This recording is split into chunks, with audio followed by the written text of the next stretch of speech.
नमस्कार, आपका बहुत स्वागत है टीवी7 भारत में। मैं हूं आपके साथ ऋतिका आवाना। 13 साल की मासूम बच्ची, 32 आरोपी और इंसानियत को शर्मसार कर देने वाली एक घटना। राजस्थान के श्रीगंगानगर में नाबालिग बच्ची के साथ कथित गैंगरेप मामले ने एक बार फिर देश को झंझोड़ कर रख दिया। जिन जगहों पर इस मासूम के साथ दरिंदगी की बात सामने आई, उन होटलों पर प्रशासन ने बुलडोजर कार्रवाई कर दी। पुलिस ने कई आरोपियों को गिरफ्तार भी कर लिया, लेकिन सबसे बड़ा सवाल अब भी वही खड़ा है, क्या सिर्फ कार्रवाई से बेटियों को सुरक्षित किया जा सकता है? एक तरफ हम बेटियों को देवी का दर्जा देते हैं, उनके सम्मान और सुरक्षा की बात करते हैं, लेकिन दूसरी तरफ देश के अलग अलग हिस्सों से ऐसी घटनाएं सामने आती रही हैं जो समाज और व्यवस्था दोनों पर सवाल खड़े करती हैं। राजस्थान की इस घटना के बाद पश्चिम बंगाल के दक्षिण 24 परगना जिले के बिराईपुर में भी 11 साल की बच्ची के साथ कथित दुष्कर्म और हत्या का मामला सामने आया। एक आपको बताएं कि मासूम बच्ची का घर से निकलना और फिर उसकी जिंदगी का खत्म हो जाना पूरे समाज के लिए चिंता का विषय बन जाता है। सवाल है कि आखिर बेटियों के खिलाफ अपराध कब रुकेगा? कब तक परिवार अपनी बच्चों की सुरक्षा को लेकर डर में जीते रहेंगे? कब तक अपराध होने के बाद ही सिस्टम जागेगा? बुलडोजर चलाने से गुस्सा शांत हो जाता है, लेकिन असली जरूरत है ऐसी व्यवस्था की जहां अपराधी अपराध करने से पहले 100 बार सोचे, जहां जांच तेज हो, मुकदमे जल्दी पूरे हों और पीड़ित परिवार को समय पर न्याय मिल सके। आज की बहस सिर्फ एक घटना पर नहीं है दर्शकों, बल्कि आज सवाल पूरे सिस्टम से है, सवाल सरकार से है, विपक्ष से है, कानून व्यवस्था से है और समाज से। सभी जो लोग हैं उन सब से सवाल पूछना जरूरी है कि आखिर कब तक बेटियों के साथ इस तरह के दुष्कर्म सामने आते रहेंगे। मेरे साथ मेरे दो सहयोगी मौजूद है। मेरे सहयोगी प्रीति सिंह मौजूद है मेरे साथ, और वरिष्ठ पत्रकार कृष्णकांत जी मौजूद है। कृष्णकांत जी, आखिर कब तक बेटियों के साथ ये ऐसे ही दुष्कर्म के मामले सामने आते रहेंगे? क्या बुलडोजर कार्रवाई एक समाप्त हो जाती है या फिर बुलडोजर कार्रवाई से किसी को न्याय मिल जाता है?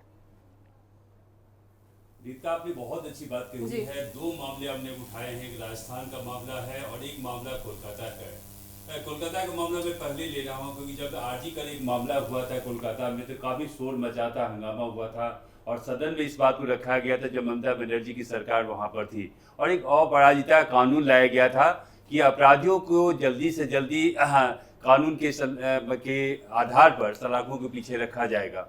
तो सवाल ये उठता है कि इतने कानून हैं और दिल्ली में भी निर्भया कांड हुआ, तो बहुत सारे कानून बनाए गए, फांसी की सजा भी दी गई। तो दिक्कत कहाँ हो रही है भारत में? दिक्कत ये है कि हमारी जो सोच है, जो हमारी मानसिकता है, उसमें कहीं ना कहीं कमी है, क्योंकि कानून बना देने से इस तरह के मामले खत्म नहीं होते। जैसे कि राजस्थान की घटना है, उसमें ये वो लड़की अपने फ्रेंड के पास जाती है और इंस्टाग्राम फ्रेंड के पास जाती है, वो उसके साथ दुष्कर्म करता है और बाद में जब वो घर लौटती है तो उसके साथ सामूहिक बलात्कार होता है, जो कि काफी न केवल एक शर्मनाक घटना है समाज के अंदर में, बल्कि पीड़ादायक है। ऐसे मामले पर सबको एकजुट होना पड़ेगा। पार्टियों को भी अपने जो एक अंदरूनी एक है कि विरोधाभास है, उसको खत्म करके आगे होना होगा और सख्ती से उनको सजा मिलनी चाहिए। ऐसी सजा मिले कि लोगों को समाज में एक मैसेज आए। आपने एक शुरुआत में बहुत अच्छी बात कही कि हम उस देश के में रहते हैं, भारत में हमारा जो धर्म है, जो सनातन धर्म है, उसमें नारी का जो सम्मान है वो सर्वोपरि है, सबसे ऊपर है। कहा भी गया है कि यत्र नार्यस्ति पूजन्ते रमन्ते तत्र देवता।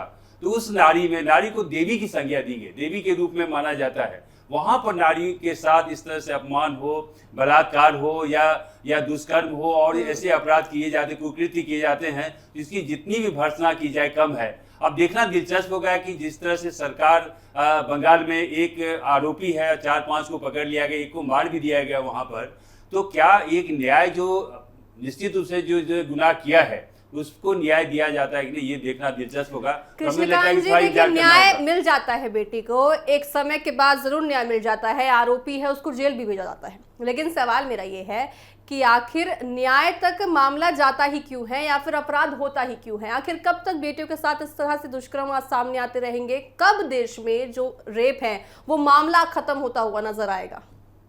देखिए, इसमें विकृत मानसिकता की बात होती है। ऐसे बहुत सारे लोग हैं देश के अंदर में जिनको कि प्रॉपर एक शिक्षा नहीं मिलती है, एक सही गाइडलाइंस नहीं मिलती है, जो पारिवारिक परिवेश होता है उस तरह का नहीं मिलता है। ऐसे भी जो ऑर्फनेज हैं, जो कि बिल्कुल अलग से ज़िंदगी जी रहे हैं, घर से बिखरे पड़े हैं, तो उनकी ज़िंदगी में बहुत सारी रिक्ताएँ होती है, तो गलत राह पे वो निकल जाते हैं। ऐसे लोग करने वाले हैं, समाज के अंदर में है। सवाल है कि उसको कैसे एजुकेट किया जाए, शिक्षित किया जाए, बताया जाए। बहुत सारे माध्यम है, आजकल तो सोशल मीडिया का जमाना है, हम उसको जागरूक कर सकते हैं, बता भी सकते हैं लोगों को कि हमें कैसे रहना चाहिए। को एजुकेशन में हम पढ़ रहे हैं, कैसे हम लड़कियों के साथ व्यवहार करें, कैसे कम्युनिकेट करें, कैसे बात करें। और जो इस तरह की जो विकृत मानसिकता है, खासकर जो एक सेक्स एजुकेशन की बात है, वो समय आ गया है कि हमें इस पर खुल के बात करनी चाहिए, समाज में बतानी चाहिए, स्कूल में भी हो, कॉलेज में भी हो। क्योंकि आप विदेश में देखेंगे कि इस सब मामले पर आदमी बेहतर ढंग से बात करते हैं, तो वो एक शिक्षा जो है उसकी कमी हमें समाज में दिख रही है। उसके ऊपर में सरकार को भी, चाहे वो केंद्र हो या राज्य सरकार हो या विभिन्न सरकारें हैं, हर लेवल पर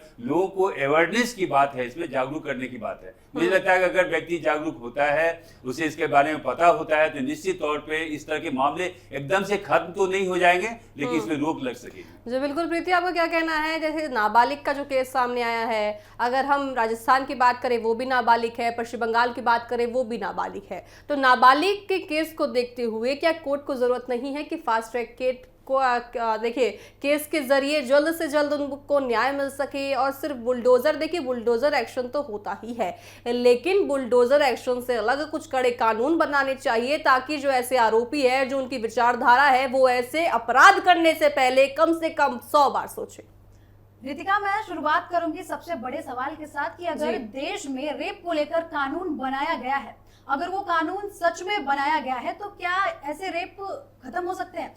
क्योंकि लगातार रेप केसेस सामने आते हैं, एक नहीं, दो नहीं, आप आंकड़े देख लेंगे, रोज कोई ना कोई रेप का केस सामने आता है। तो अगर हमारे भारत में, हमारे देश में अगर रेप को लेकर सख्त कानून बनाए गए हैं, तो फिर ये रोज रेप के मामले आ कहां से रहे हैं? अगर हमारे देश में कानून इतना सख्त है, अगर इतनी ही कानून का डर है लोगों में, तो लगातार ऐसे रेप केसेस सामने कैसे आ रहे हैं? और कृष्णकांत जी ने अभी हाल ही में एक बात बोला कि मानसिकता, तो मानसिकता पे मैं ये बोलना चाहूंगी कि ऐसे मानसिकता वाले लोग समाज में रह कैसे रहे हैं, जो एक औरत को खिलौना समझते हैं। लगातार रेप केसेस होते आ रहे हैं। आपको बता दें कि बंगाल में अभी रेप केस आया, और कुछ दिन पहले राजस्थान में रेप केस आया।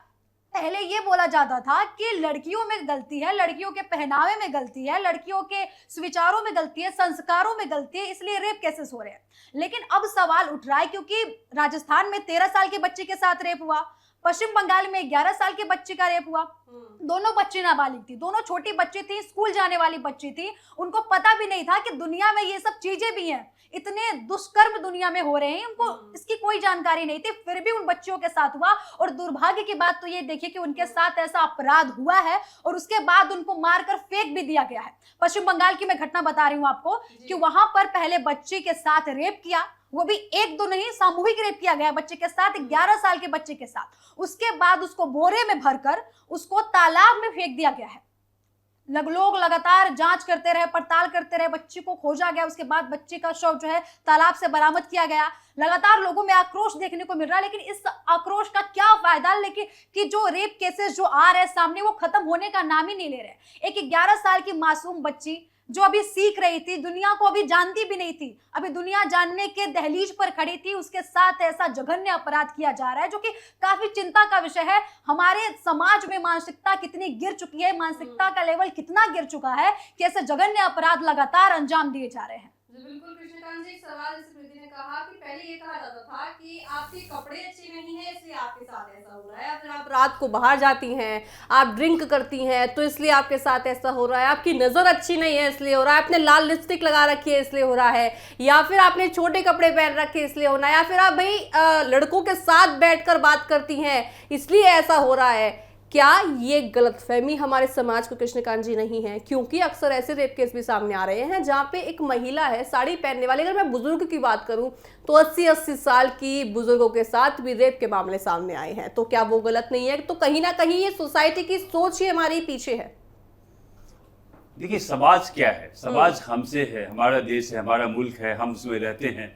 हम जैसा उसको बनाना चाहेंगे समाज वैसा ही बनता है। सवाल यहाँ पर है कि पहनावे पर नहीं, व्यक्ति की स्वतंत्रता है, पहनावे को लेकर भी, खाने को लेकर भी हर व्यक्ति स्वतंत्र हो, चाहे वो लड़की हो या लड़के हैं, को एजुकेशन में जी रहे हैं। और हम काफी आगे आ चुके हैं, दुनिया काफी बदल चुकी है। एक जमाना था, काफी हम पुराने समय में रह रहे थे, इस तरह की सोच थी समाज में, पहनावे को लेकर बात की जाती थी और ये सलाह दी जाती थी माता पिता के द्वारा, पेरेंट्स के द्वारा, कि आपको ऐसे रहना है, ऐसे बोलनी है, ऐसे बात करनी है, इनसे नहीं बोलिए, उनसे। अब उससे हम आगे आ गए। दिक्कत कहाँ पर हो रही है कि जो एक एजुकेशन की बात है, जो सेक्स एजुकेशन की मैं बात इसलिए कर रहा हूँ कि उसके प्रति जो लोगों में एक विकृत मानसिकता पनप रही है, उसको ठीक से समझ नहीं पा रहे हैं लोग, इसको एक गलत रूप में ले रहे हैं। उसको सही करने की जरूरत है और ये जरूरत हमारे परिवार से शुरू होनी चाहिए। बच्चों के बीच में हमें बात करनी चाहिए, क्या अच्छा है, क्या बुरा है, क्या बैड टच है, क्या गुड टच है, कैसे रहें, कैसे भी, और एक विश्वास करने की बात। जो न्यू जनरेशन है, यंग जनरेशन है, बहुत जल्दी लोगों पर विश्वास कर लेते हैं। तो मुझे लगता है कि उसको काफी परखने की जरूरत ही है कि आपके आज किसी से बात हुई, कल उसके साथ आप घूमने जाते हैं, परसों आप होटल में बैठते हैं, तो इन सब चीजों से बच्चों को बढ़ना चाहिए। चाहे वो लड़की है या लड़के हैं, आपको एक समय देना चाहिए। अगर एक दोस्ती की प्रगाढ़ता की बात करते हैं तो काफी एक समय लगता है जब आप एक दोस्त मान सकते हैं। उसको अलग अलग पैरामीटर पर आपको समझना पड़ेगा। दोनों मामले में, एक मामले में लड़की की ये गलती रही कि अपने दोस्त पर उसने विश्वास किया और उसके कहने पर 100 किलोमीटर दूर जाती है, उसके साथ बलात्कार होता है।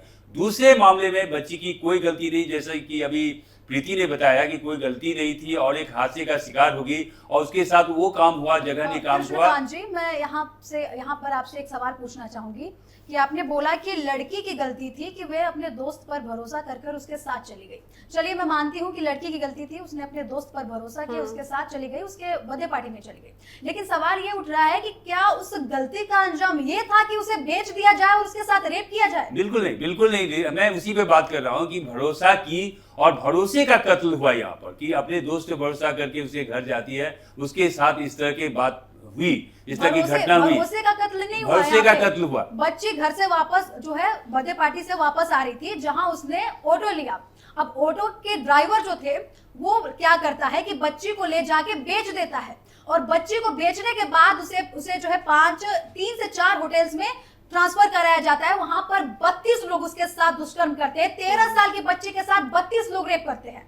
बच्ची की इसमें गलती कैसे थी? 5 दिनों तक आप एक दोस्ती की बात, आपकी बात सही है, लेकिन वो दोस्ती से उसका भ्रम नहीं टूटा है। यहाँ कहीं ना कहीं देखने को मिला है कि जो बच्ची है वो घर जाने के लिए ऑटो पकड़ती है, मैं हूँ, प्रीति है, आप हैं, घर जाने के लिए हम ऑटो लेते हैं। तो ऐसे में अगर ऑटो चालक इस तरह की घटना कर दे और अगर मैं नाबालिग हूँ और मुझ में समझ नहीं है, क्योंकि बच्चों में आजकल समझ नहीं होती है, बच्चों को नहीं पता कि किस दिशा में जाना है, किस रोड पर हमें घर जाना है, हमारे घर की दिशा क्या है। ऐसे में उसके साथ धोखा हुआ है बच्ची के साथ कि ऑटो वाले ने धोखा किया है, क्योंकि उसने सही जगह ना पहुंचाकर उसको एक होटल मालिक को सौंप दिया है। कृष्णकांत जी, हाँ, अगर आपने इस रिपोर्ट को सही से पढ़ा होगा रितिका, उसमें ये बात है कि जब बच्ची अपने दोस्त के पास जाती है, वहां उसके साथ रेप होता है। लौटते वक्त में और भी उनके साथ जघन्य घटनाएं घटती है। मैंने सिर्फ ये कहा कि जब आप घर से बाहर निकलते हैं, हम ये नहीं कहते आप घर से बाहर नहीं जाएं, घूमने नहीं जाए, पार्टी में नहीं जाए या प्रोग्राम देखने नहीं जाए, इस सब की आजादी है, लेकिन आपको सजग रहना पड़ेगा। आपको अलर्टनेस होनी चाहिए आप में कि हमें कहाँ जाए, कहाँ नहीं जाए। और भरोसे की बात मैंने सिर्फ इसलिए की कि आप एक मुलाकात होती है,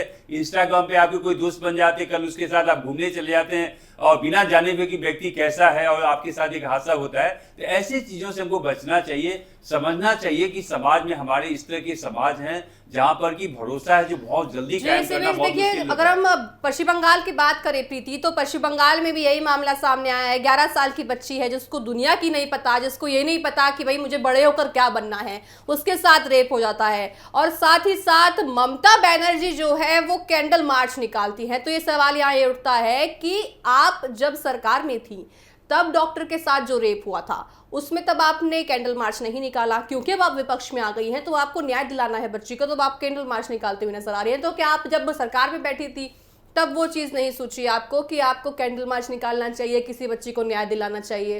रितिका, आपने देखा होगा कि जब आरजी कर मामला आया था 2024 में हुआ था, उसको लेकर काफी बवाल मचा था। इतना जघन्य मामला हुआ था, इतना अपराध का एक लेवल था वहां पर, और सरकार से लगातार मांग की जा रही थी कि अपराधी को सजा मिले। और बहुत दिनों तक इस पे ये मंथन चलता रहा कि आखिर क्या करें, और बहुत बाद में जाकर सदन में कानून लाया गया। हालांकि कानून में ये बातें हैं कि 21 दिन के अंदर अगर अपराधी पर अपराध सिद्ध हो जाता है कि उसने रेप किया और रेप के दरमियान या इस तरह के मामले में अगर मौत हो जाती है तो उसको फांसी की सजा दी जा सकती है। फास्ट ट्रैक कोर्ट भी बनाया गया था, लेकिन कानून बना देना, कानून का पालन करना, जो सत्ता में बैठे लोग हैं उनको देखना होगा। उठाना चाहूंगी कि जिस आर्जिकर रेप केस की बात हो रही है, उसकी पीड़िता थी, उनकी मां को विधानसभा चुनाव में टिकट देकर कैंडिडेट बनाया गया, ठीक है। उन्होंने बीजेपी की तरफ से चुनाव लड़ा, जीत भी दर्ज की, लेकिन उसके बाद कुछ दिनों पहले उनका बयान क्या सामने आता है कि बीजेपी ने उनसे वादा किया था कि अगर सत्ता में हमारी सरकार आती है तो हम 7 दिनों के भीतर आपकी बेटी को न्याय दिलवा देंगे। लेकिन अब वो क्या कह रही हैं कि अब 2 महीने से ज्यादा का टाइम हो गया है, लेकिन उनकी बेटी को न्याय नहीं मिला है। तो यहाँ पर सिर्फ सवाल ममता बनर्जी का नहीं है, शुभेंदु अधिकारी का नहीं है। यहाँ पे हाल ममता बनर्जी के सरकार में भी उस बच्ची के साथ यही था, जो डॉक्टर के साथ रेप हुआ था, उस वक्त भी उसे न्याय नहीं मिला। और जब सरकार बदली उसके बाद भी उसके साथ न्याय नहीं हुआ है। 1000 कानून बनाए जा रहे हैं, 1000 सरकारें बदल रही हैं, बार बार सरकारें बदल रही हैं, लेकिन जो रेप केसेस हैं वो वैसे ही पेंडिंग पड़े रह जा रहे हैं। सत्ता में पीड़िता की मां का प्रयोग किया गया, एक विक्टिम कार्ड खेला गया, ऐसा लोग कह रहे हैं कि उसका जो है पीड़िता की मां को लेकर एक विक्टिम कार्ड खेला गया, लोगों से भावनात्मक रूप से जो है कनेक्टिविटी बनाई गई ताकि जो लोग हैं भावनाओं में बह के वोट करें। ठीक है, उन्होंने किया, ठीक है, वो उन्होंने जीत भी दर्ज की, लेकिन उन्होंने जीत दर्ज की तो फिर बीजेपी की सरकार आने के बाद उस बच्ची को न्याय क्यों नहीं मिला? सबसे बड़ा सवाल तो यही खड़ा हो रहा है। जी कृष्णकांत जी, सवाल देखिए ये भी उठता है कि सरकार चाहे जैसे ही बदल जाए, सरकार बीजेपी को हो, चाहे देखिए प्रीति सरकार बीजेपी की हो, टीएमसी की हो, समाजवादी पार्टी की हो, चाहे कांग्रेस की हो, सवाल यहाँ सरकार का नहीं है। सवाल यहाँ है कि कोई भी सरकार हो, बच्ची हो, महिला हो, बुजुर्ग हो, उसको न्याय मिलता हुआ कृष्णकांत जी नहीं दिखता है। अगर वादा किसी ने किया था किसी से तो वो वादा निभाना चाहिए, वो उनकी जिम्मेदारी बन जाती है। तो ऐसे में जिम्मेदारी से आखिर क्यों वंचित रह जा रहे हैं? बिल्कुल सही बात आपने कही है। अभी मैं ये कहना चाहूंगा आपको कि जो राजनीति है, खासकर जो पॉलिटिक्स है, politics is all about to stay in power. Power में हम कैसे रहें और पावर में रहने के लिए कैसे हमको भुनाना होता है। उस समय उनको लगा कि ये रेप पीड़िता की जो माँ है वो उनको अगर हम टिकट दे देते, जो एक तरह की सहानुभूति है उसको लेकर हम जीत जाएंगे, और वो जीती भी।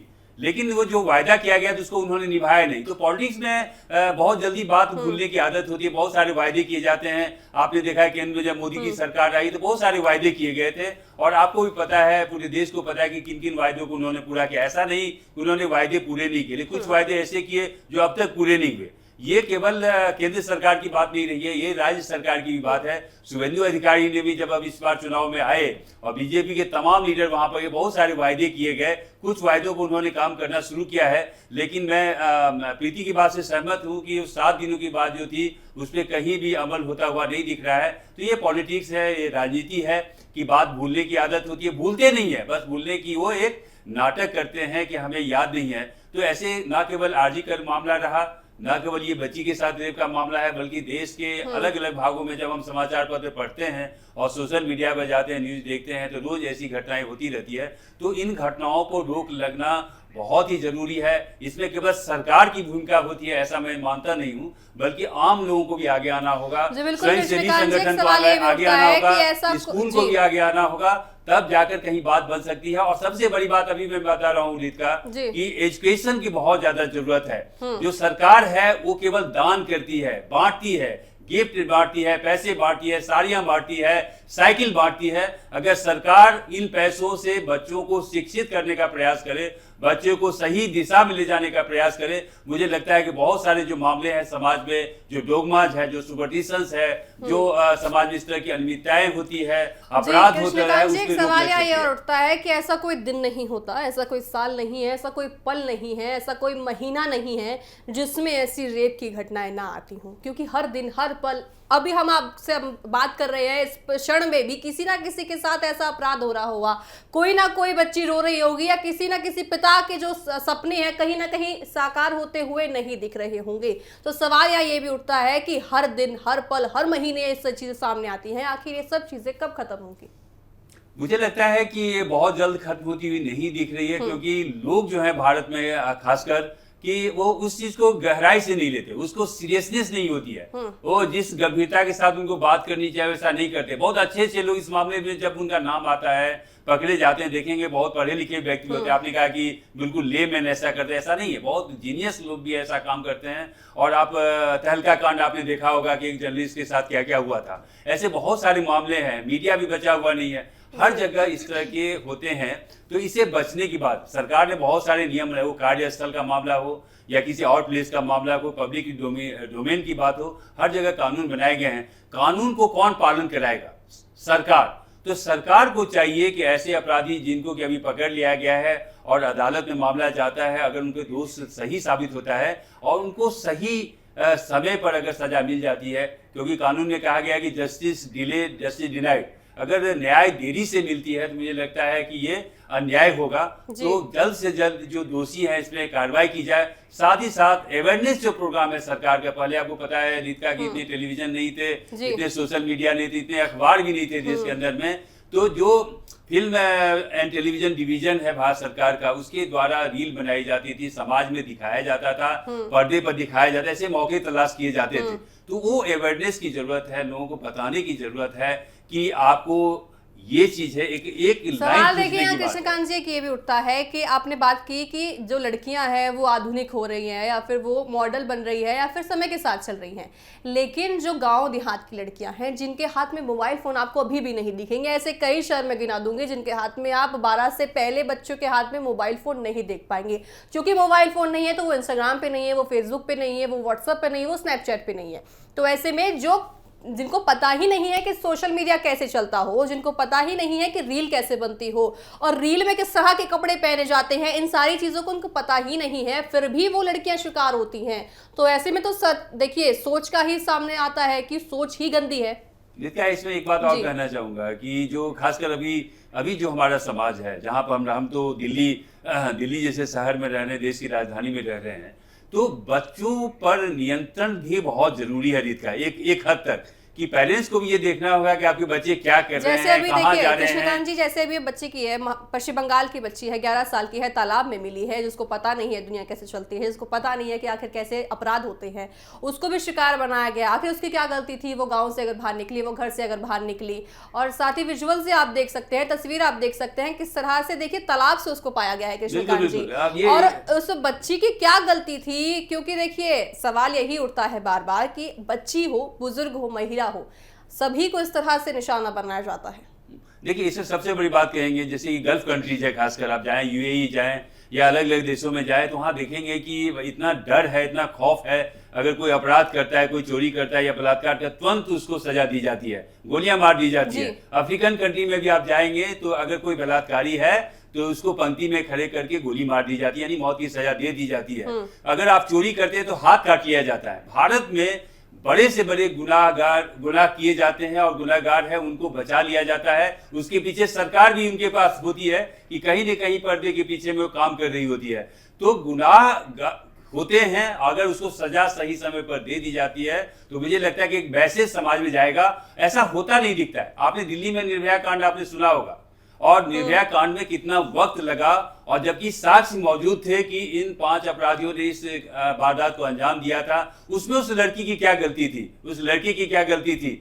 लड़के बाल बचे, तो ये किसी की गलती नहीं है, एक हादसे का शिकार होते हैं। आपको ऐसा माहौल बनाना पड़ेगा कि खासकर पश्चिम बंगाल की बात आप करें, मैं गया हूं वहां पर, बहुत सारे जिले में घुमा हूं, तो वो जो एक सुरक्षा की भावना है कि लोगों में है कि हम रात में जाएं, देर रात निकलें। एक मैं बिहार से आता हूं तो मैं पटना में भी देखता था, एक शाम के बाद लोग जाते नहीं थे, लेकिन अब स्थितियां बदल गई है, लोग 12 बजे 1 बजे 2 बजे रात में घूमते हैं। तो वो जो विश्वास है, जो कानून का डर है, कानून का खौफ है, जब तक लोगों में नहीं होगा कि अगर हम अपराध करेंगे तो हमें मार दिया जाएगा, लटका दिया जाएगा, तब तक ये इस पर नियंत्रण नहीं होगा। जी बिल्कुल प्रीति, जैसे कृष्णकांत जी कह रहे हैं, बात सही है कि डर कानून का नहीं है। लोगों में डर इसलिए नहीं है क्योंकि उनको भी कहीं ना कहीं पता है कि अगर हम कुछ अपराध करेंगे, अगर हम जेल में जाएंगे तो कुछ समय बाद, महीने बाद, साल भर बाद या दिनों बाद हम बेल पर बाहर आ जाएंगे, तो फिर हम वापस अपराध कर सकते हैं। तो कहीं ना कहीं उनको भी ये चीज पता है कि हम कोई भी अपराध कर ले, हम बेल पे बाहर आ जाएंगे। तो ऐसे में कृष्णकांत जी और प्रीति की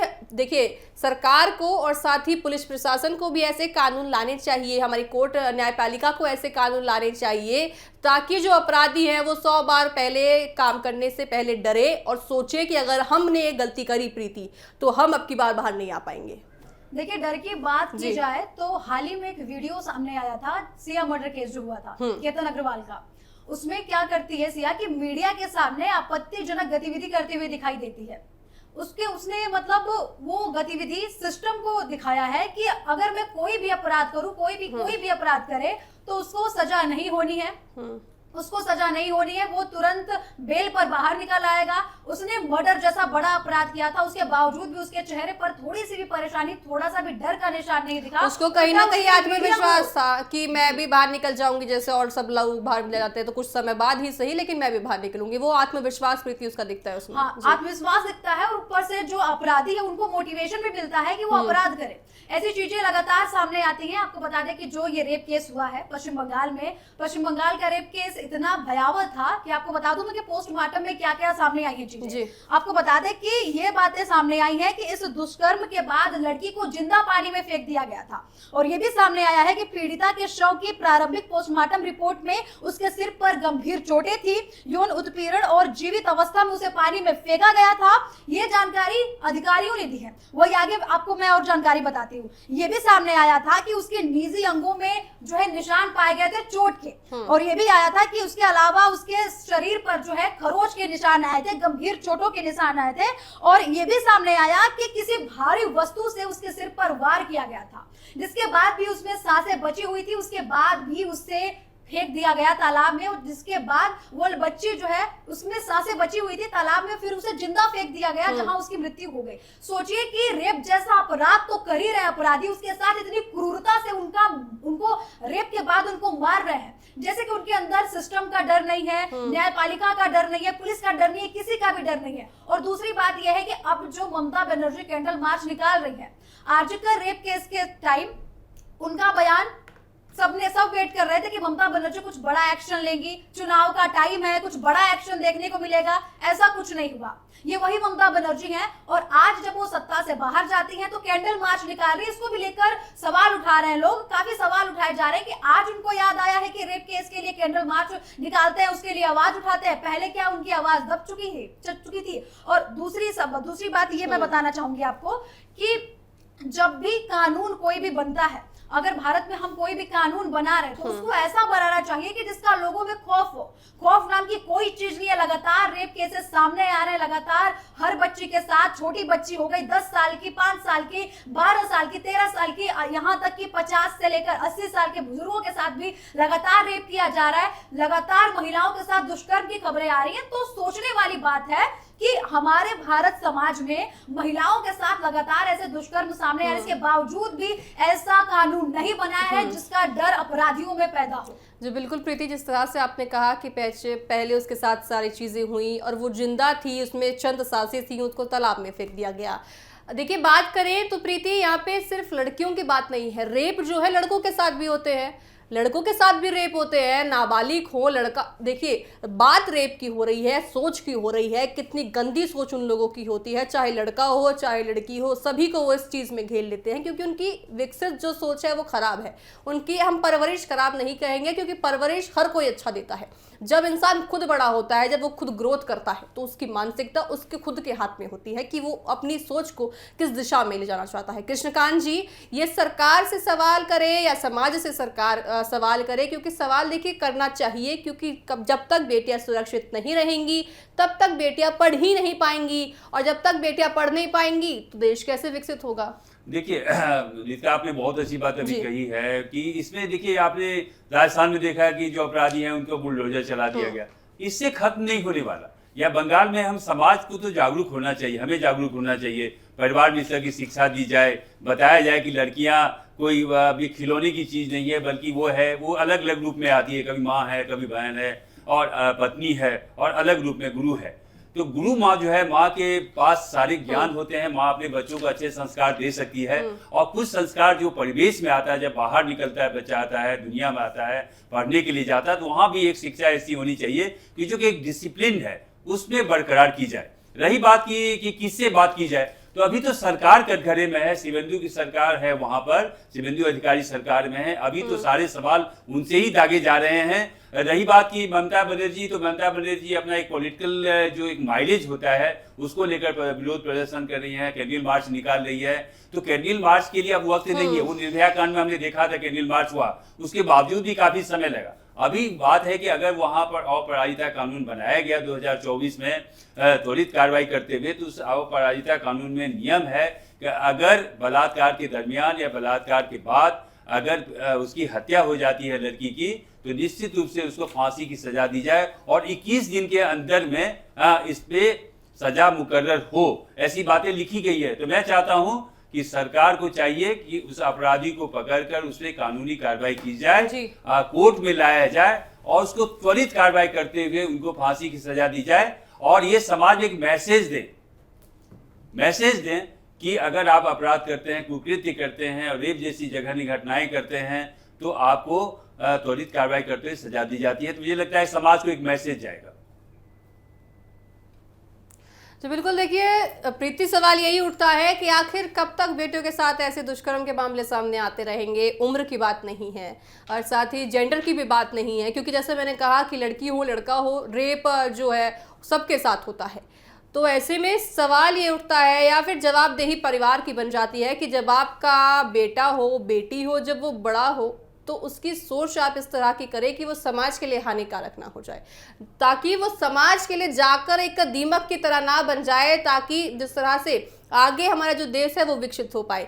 तो मैं चर्चा का देखिए अंत इसी सवालों के साथ करना चाहूंगी कि आखिर कब तक बेटियां डर के साए में रहेंगी, आखिर कब तक ऐसा भारत बनेगा जहां हर बेटी बिना डर के घर से निकल पाएगी। सवाल बेटियों का है, क्योंकि अगर बेटी रहेगी तभी देश रहेगा। और एक तरफ आप नारे देते हैं कि बेटी पढ़ेगी तो देश बढ़ेगा, तो ऐसे में अगर आप बेटियों को सुरक्षित रख पाएंगे तभी देश चल पाएगा। तो बहुत ज़रूरत है हमारी न्यायपालिका को ऐसे कानून बनाने की जिनकी वजह से जो आरोपी हैं वो 100 बार ऐसे अपराध करने से डरे। बहरहाल मेरे साथ अभी के लिए इतना ही। आप देखते रहिए TV7 भारत। नमस्कार।